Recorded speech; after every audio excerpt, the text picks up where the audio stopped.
Reciprocal and quotient identities. Let's recall the reciprocal and quotient identities and see how we can use them to um, solve a problem.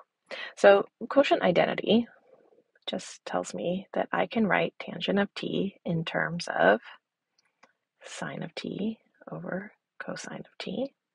Okay. Reciprocal identities.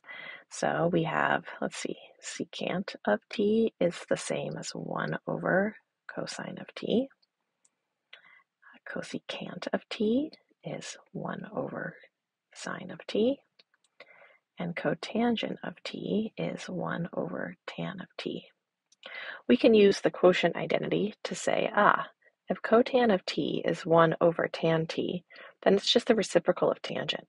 But because I just wrote tangent as sine t over cosine t, it's really just the reciprocal of that expression, which is cosine of t over sine of t. All right. So let's put these to work. Find the values of the other 4 trig functions of theta, given that sine of theta equals 4/5 and cosine of theta equals -3/5.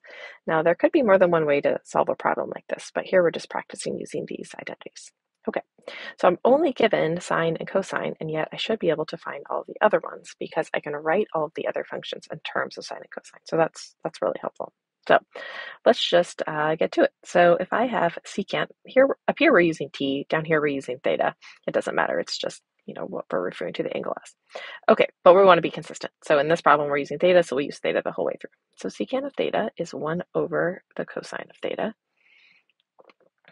But really we're just talking about the reciprocal of this value. The reciprocal maintains the sign, but flips the numerator and denominator. So I'm using this value here and just flipping it to get my secant. All right, let's keep going. Let's say I have cosecant of theta. That's just 1 over sine theta.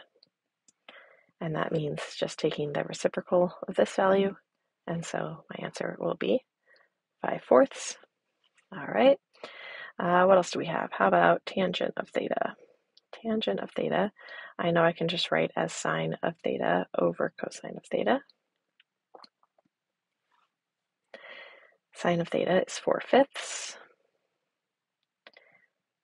Cosine of theta is -3/5. And so I'm going to get -4/3 as my answer.